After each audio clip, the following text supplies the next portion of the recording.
what's up? So I am fasting right now. I started fasting about 5 days ago, and on the first 2 days, I had strictly water.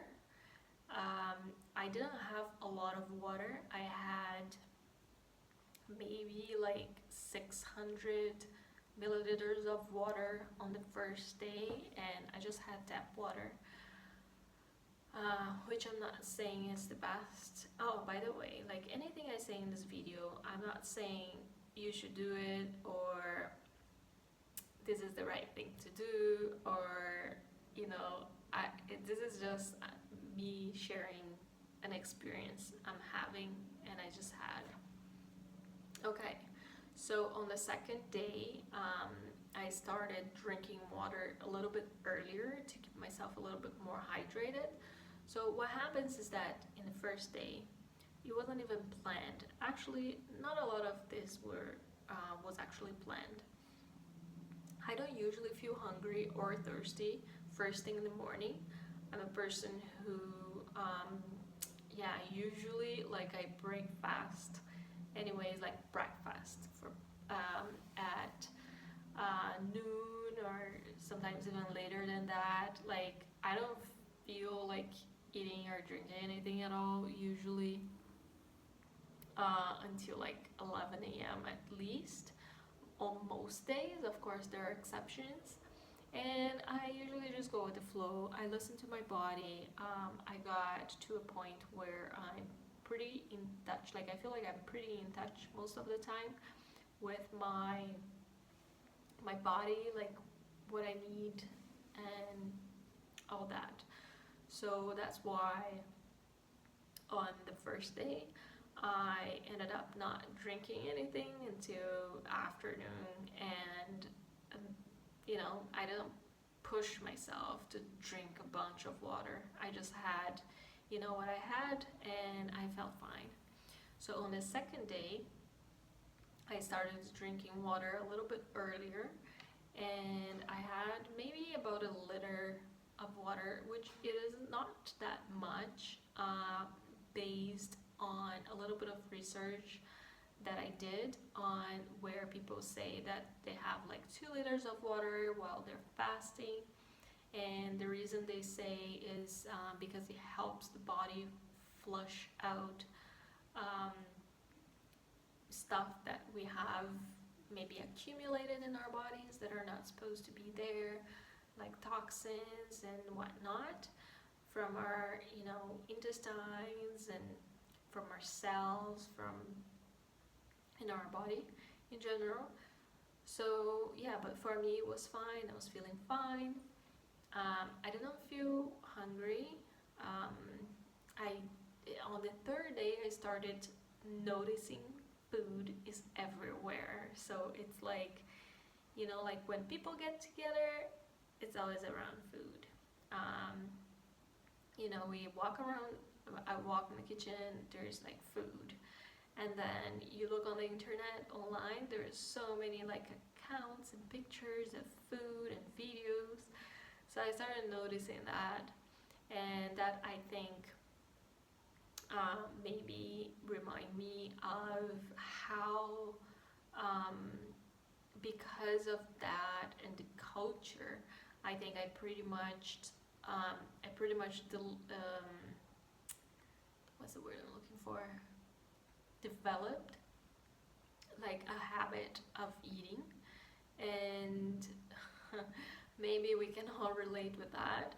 And we don't always just eat because we're hungry. Like we eat sometimes for emotional reasons, to fill a void, or just because even like schedules to eat, like breakfast, lunch, dinner, snack, eat every 3 hours, like all of those things, like I really don't have in my life anymore, because I feel like we're just following something outside of what is inside of us, and we each have like an internal clock that should really be the one telling us when to eat and when to stop to eat. So portion size, um, eating schedule, like that's not something that I normally follow. Although, um, like I was saying, like I already know that in the morning, like I don't usually feel like eating, so you could call it a schedule that I usually like start eating later on the day. And with that said, um, maybe something that I kind of want to achieve with um, this fast experience is to change that a little bit. Start eating earlier and then stop eating earlier. And if I don't start eating earlier, maybe I'll increase the amount of food that I eat, as long as obviously I feel comfortable with it and I'm not like pushing myself to do something just because, it's a rule or anything like that. And then I would like stop eating earlier. Um, so yeah, so the third day, like I saw like so much food everywhere, and it's funny because like I still don't feel hungry. And by all means, like I have fasted in the past, and maybe that's one of the reasons why I didn't feel hungry. But a lot of the hunger that we call hunger nowadays is not actually hunger. It's actually a habit of eating, of like putting something in, our system, our taste buds, in our brain. Like, well, there is this brain, and then we have another brain, which is right here. Like our gut is a brain too, and it controls us a lot more than we know. And I know that it might sound like opposing ideas, like of me saying like, follow our instincts, and at the same time mm, like this is a brain that is controlling us, and like maybe sometimes we shouldn't listen to it. But it's really like something that I think we should find a balance, and get to know like when um, this brain this brain or both are telling us to consume something out of um, it could be cultural reason, it could be greed, it could be uh, a habit, sometimes a good habit, sometimes a bad habit, um, and just like pay more attention, like be conscious. All I'm saying is like for us all to be conscious and aware of when we're really like looking to eat for nurturing our bodies, and not so much for emotional reasons. Because when I believe that when we mix um, eating habits with emotions, um, it brings consequences. And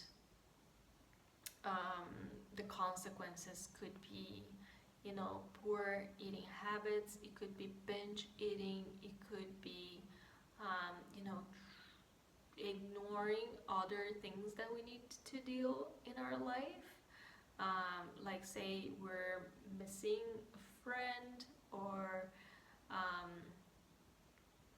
we're missing a place or something like that, and then we just go and eat to fill that void.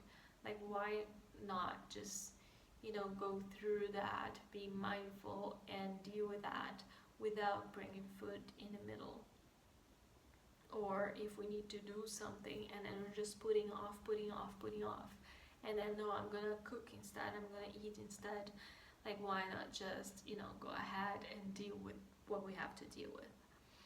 Um, so yeah, so now I'm gonna talk a bit about the fourth day. So what I did between like the third and fourth day, I had some water with ginger root, turmeric root, and lemon. And what that did to my system, and I'm gonna link this back to another experience I had with fasting in the past. But it kind of like really, now it really like got to my bowels and it flushed some stuff out. And that was definitely like old stuff that was stuck in my guts, like in in my system for a while. And how do I know that? So another experience I had with fasting last year, and it was a long fast as well. It was a 5 day fast. So during those 5 days, I didn't poop at all. And then on the last day, on the day that we broke the fast, right after the 5 day like official mark, I broke the fast with fruit juices. And I gotta tell you, when I started drinking the juices, that they still don't have the fiber or anything like that, excuse me, but just like whatever was in the juice, it felt like it cleansed my body in a way that consuming that liquid pushed like solid stuff out. And it wasn't a lot, but it was like a really kind of like not usual type of poop for me, which was like a little bit harder. And because I've been like mostly fruitarian, mostly raw for the past few years, that's unusual. We usually have like this tool just sliding out of our bodies. Anyways, so yeah, so that happened, and I found it really interesting. And then I aimed for 5 days this time, but well, first of all, like I haven't been really communicating um, a lot about this before, you know, posting a photo and now recording a video. So I thought, you know what, like I'm gonna be flexible. I'm just gonna be myself, like whatever I usually do. Not like last year when I did the 5 day, that it was with other people and it had like a bigger purpose. So I'm just gonna like follow like whatever I feel like. So now on the fourth day, at the very end of the fourth day, I decided to break these water fast. So I had tea. I had like what is it called? Fennel tea, and that was really good. And I thought that the fennel would have like some sort of. I thought that the fennel would have some sort of like cleansing effect as well, but it didn't. And then I started reading a little bit about detox and whatnot. But I'm a person that I don't usually go out just to buy whatever. Like if I'm reading about something or I want to prepare something, I love to just use what I have at home. And so at that point, I'm like, you know what? Like my dad brought me some fruit last weekend, and I'm just gonna make a juice. I'm just gonna make a juice because I want to um, experience something that will like give me this feeling that I am nourishing myself and or getting rid of what doesn't belong in me. So I made a juice that was really good with lemon, guava. I ended up putting a little bit of banana in the end, like in my last cup, just to sweeten a little bit more. But anyways, the base of the juice was guava, um, ginger, turmeric, and lemon. Okay. Oh, and beet, and one very small beetroot. Yes, and that juice was so good. Like, if you haven't fasted in the past, like whenever you have your first meal, and it doesn't even have to be a meal, like a juice, like for some people, like maybe they want to call it a meal, or even like a cup of tea or something warm. Like if you're only drinking like cold water and then you have warm water, that is like, oh, this is so good, like you just feel like everything is new and everything is like, you relearn to appreciate the stuff and appreciate what you're having. So I think that's one of the most incredible things about fasting. It's like going back to that universe of like food or smoothies or whatever it is that whenever you're breaking your fast, which by the way, recommended um, things to consume after a period of fasting is juice fruits, then fruit juice, vegetable juice, then water-rich fruits, so very juicy like fruits with high water content, like watermelon, for example, or grapes. And then you move on to like raw foods, maybe a salad, maybe soup, because there's a lot of water too. And then after, like, you're gonna move on to cooked foods and processed food. Ideally, like, we wouldn't have processed food like ever. And for some people, like, I kind of agree with that. We wouldn't even have like cooked foods, if we're in an ideal place, like a warm place, or around with lots of fresh, organic, great fruits and veggies, then that would be like ideal. But obviously, like realistically, we don't live in that world. And by all means, I just want to acknowledge my privilege right now as well of talking about all these things and having the means of having food available in my life. I've never really like went hungry because of a necessity of like like I have never been forced to go without food.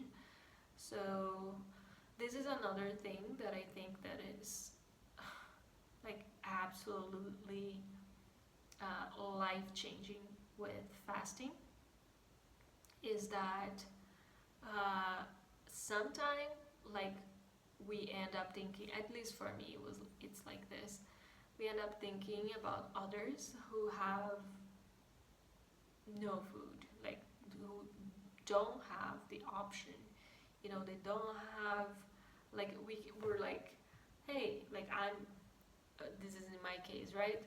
Oh, I can break this fast at any time, I have food available. But then when we think about like people who they don't have the option, like sometimes they're hungry and they just don't have anything to eat, or like like other things as well, like not just the food part, but also like there's so much insight, like there's so many great things, like each person has their own unique experience.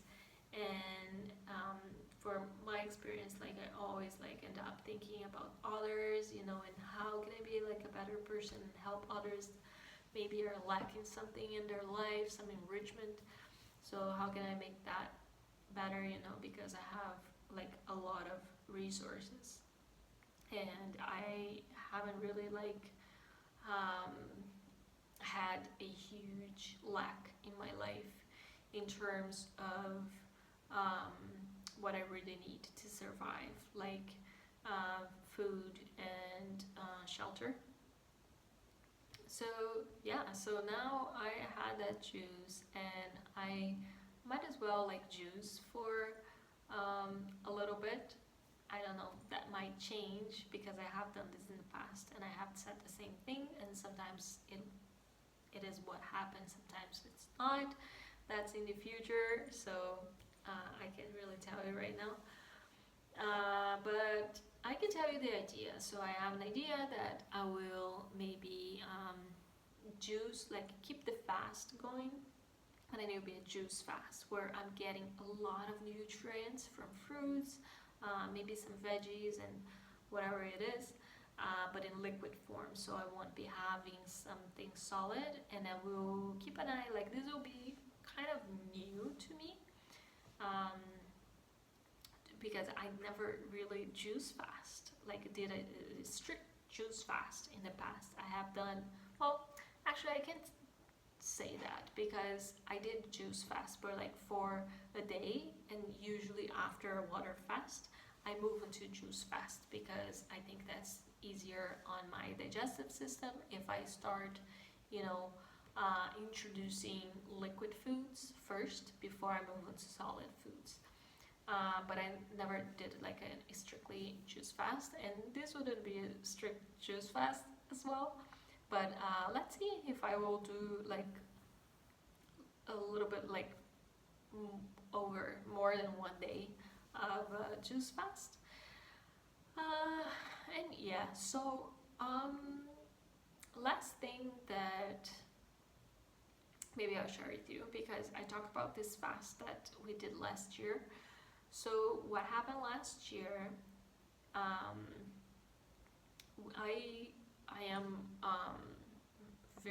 I'm vegan, and I am an animal rights activist. Well, actually, let me let me just pull myself together here. I like for a long time in my life, like growing up and as a teenager especially, like I avoid labels at all costs. I wouldn't call myself like anything, even if I really absolutely loved something. Like I would avoid labels. So for the past few years, I've been a vegan, animal rights activist, and activist overall for other causes as well. More recently, I am back home right now, and I am kind of like getting more and more in touch, like with myself and who I was, who I am, and all that sort of stuff. So basically,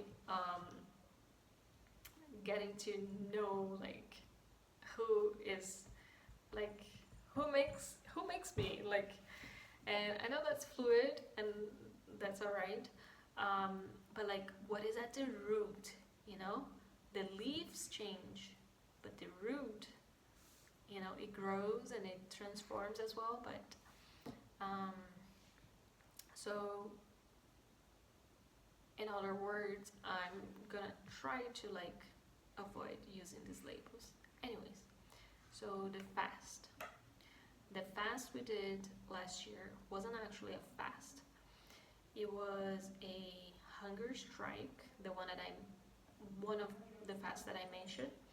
It was a hunger strike, and it was a 5-day hunger strike for chickens that we called, and it was also a 5-day camp in front of a slaughterhouse.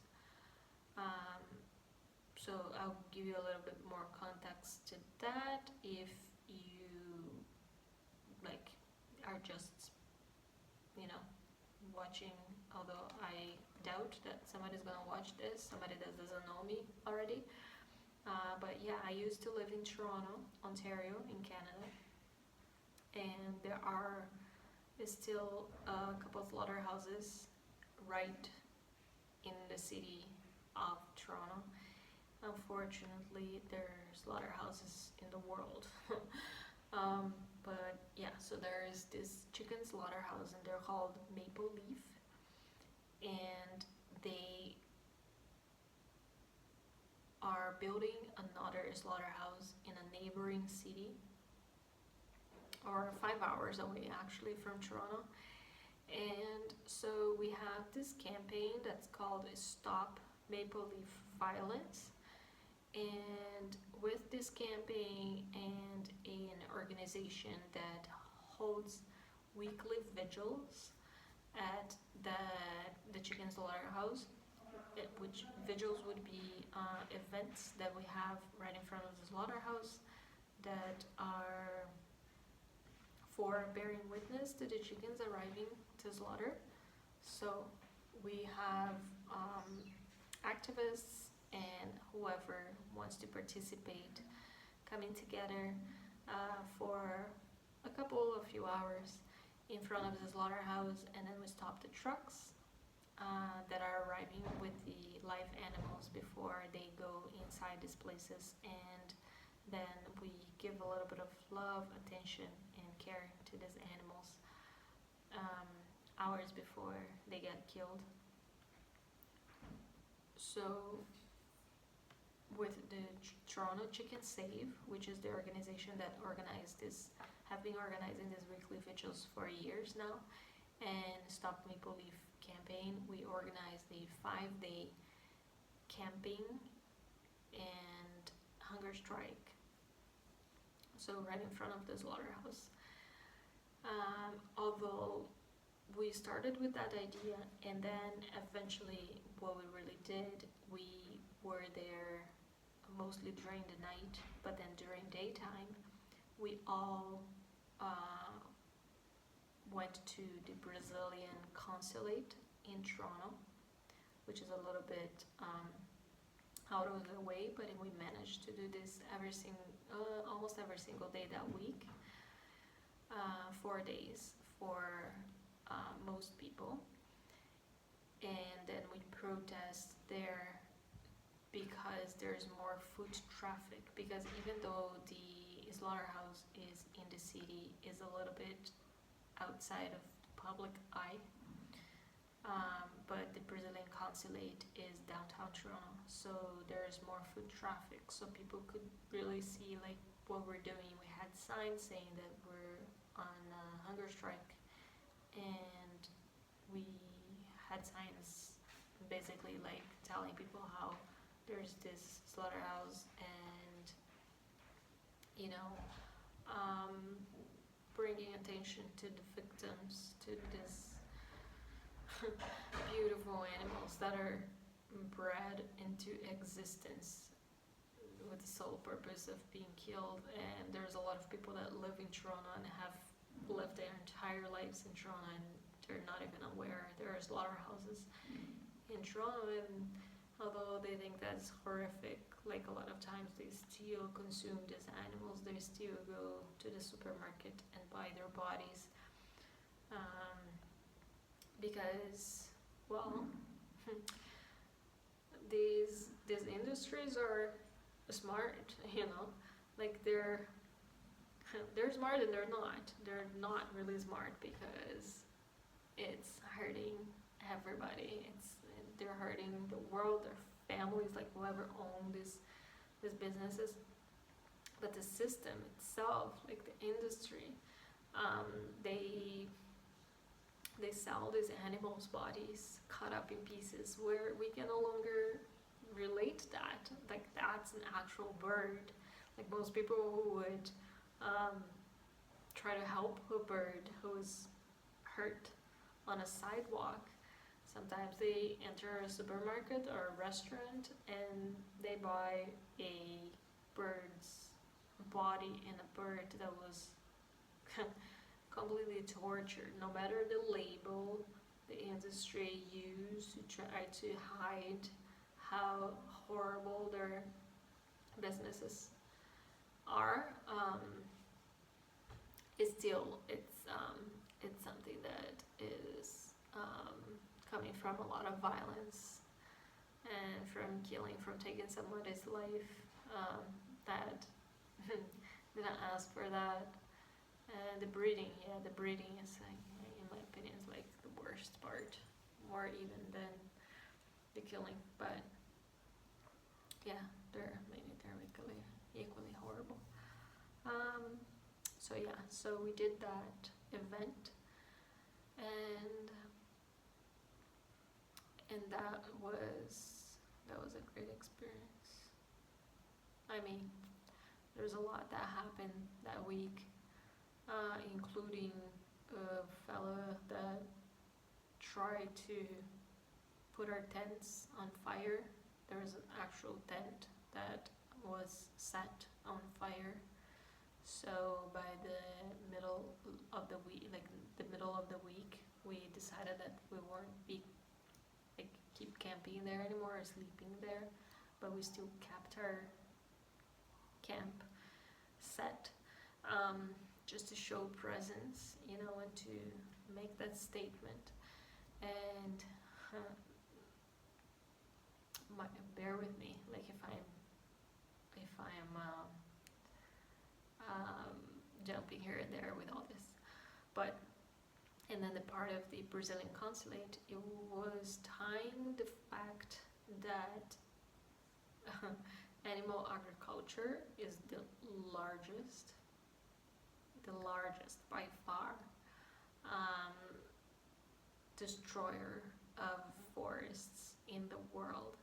And at that time, and for the last few decades, as well as still it is a fact now, the forests, and including forests in Brazil, and especially the Amazon, is like in the news, and so we kind of like build that momentum there.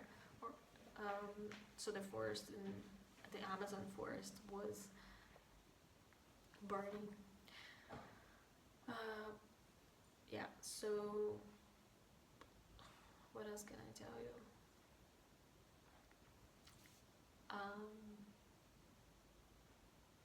I think that's it for now. This is already very long. It's like a half-hour video, and I haven't done this in the past, so I'm sorry, like, for my maybe weirdness, or I know I also stopped talking the lower voice at the end, because I well, I'm not gonna label myself, but yeah. So that's it. For now, I guess. Like, I don't know. I didn't want to like have a script or have any notes or anything like that. Oh, let me tell you a little bit something I remember from this fast now. So on the second or third day, I had dreams, and I had dreams with like people who I love and who are far. Someone who's actually passed away, who is my cat, Gatsy. And the dreams were so vivid. Like, it was like I was living it, and it was like, this was incredible. So I even I don't know. I was like, I want to fast like more, because like if this is gonna happen again, but maybe it doesn't all the time. But then the other thing that I experienced, and by all means, like I said, like, these are not just personal experiences, but it's not like every time I fast this happened to me. No, every time is different. Every fasting or hunger strike experience, that I have, like, different things happen. So the other thing that I had was like a full night of sleep, and I felt like I sleep so well. And it is something that usually, like, if you go reading about fasting and hearing other experiences online, like, you see that a lot of people say that they're not sleeping well, but I slept like so well, especially one of the nights. And it just like I felt like so good, you know, like I didn't wake up not even to pee. And when you're having like mostly liquids, even with like fruit diets or raw diets, like sometimes you're ingesting like a lot of liquids, even if it's even if you're not drinking water, like just through the foods. So you go to the bathroom like in the middle of the night. That's a fact that it happens like to a lot of people. But yeah, I didn't that night, and yeah, so that I wanted to share that. So let me see if I can remember like before I end the video. Something else. Oh, also what happened? I felt like taking my rings off. So I used to wear more rings, and this was even like here on this finger, and or this. I felt like it didn't belong there, and I just wanted to take it off. And I was on and my plugs as well. Like you can see, I'm not wearing it, and it's like it's shrinking a little bit, I think. But anyways, like it felt like it was not pulsing, but like there was some electricity around it. Like it was weird. It was almost like my body saying like this is not like this is not supposed to be here. So I took them off. I just listened to my body. I do have other piercings, but I just left them on. And then the other thing that usually happens with me too, this is in general, not strictly like this in this experience, but is that if I have any, like I had a piercing that wasn't healing well, like in the past, and as soon as I switched to like a cleaner, or maybe did some sort of fast, like I kind of felt like instantly that the body started to heal that faster. Something important that I didn't say is that I have been practicing yoga every day, so not long sessions, like as long as this video right now, the longest, but like even 20 minutes every single day. And I started a couple days before the fast. But yeah, that is really good, and that's really important. Like if you ever want to fast, get some exercise in. Like you want to keep your blood flowing, your body alive. You want to also like consume, you know, like we don't just consume, like our body don't just in minds which are connected, they're basically the same in a way. We don't just consume food and drinks, we consume information, you know, we consume like the books we read, the people we talk to, the websites and the social media we follow. All of this is like a form of consumption. So I'd say like whenever we're not consuming food, like maybe it's a good idea to kind of like review or slow down, you know, on other consumption, or just be mindful, being aware. I think that's really important, and that's something that it might start with fasting, and you just take on, you know, hopefully like for the rest of your life. So that's it. I'm gonna end up here, just saying like be really mindful, be aware of what you consume. That's like the main message of experiencing fasting. And also going back to last year's 5-day hunger strike, please don't participate as much as you can in the use and exploitation of animals. And by as much as you can, I mean like, you know, don't buy anything that is directly related to their killing or breeding. And do a lot of research on other things that you buy, like even if something says that's vegan, like try to find out, yeah, it's vegan, but like, okay, like, is this being imported from a faraway land and the transportation is producing like fumes and pollution that maybe it's also hurting animals. Is it fair trade? Are they paying the humans or also animals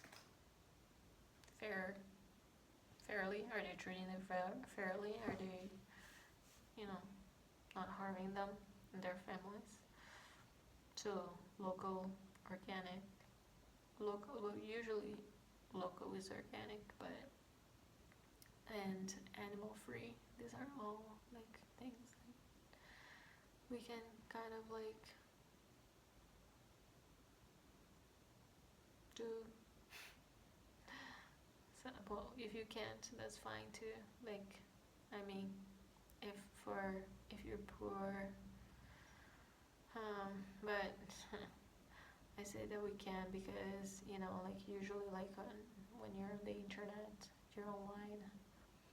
Although it's changing, like it has changed actually a long time ago. But like usually, like I would think that if you have access to internet and you have a way of watching this, then you also have like the means to at least do some research and to look for more information. And then the result of that, that's up to you. It's not up to what I say. So keep being you, keep being beautiful, loving, as I consider everyone on this planet. Thank you for being with me. If you did this far, like, whoa, like, you don't have anything else to do? No, I'm joking. You probably like somebody that would be hanging out with me for a long time and hear me and be talking to me. So like if you did this far and it's like, whoa, I'm like here because I enjoy spending time with you, then send me a video message. Send me a video message, because if you miss me, most likely I also miss you. So share your pretty face and voice with me, please. I miss community. I miss community in Toronto. Wow. Like seriously, maybe I need scripts for making this kind of videos, because like clearly I don't stay on topic and I am all over the place, but that's fine.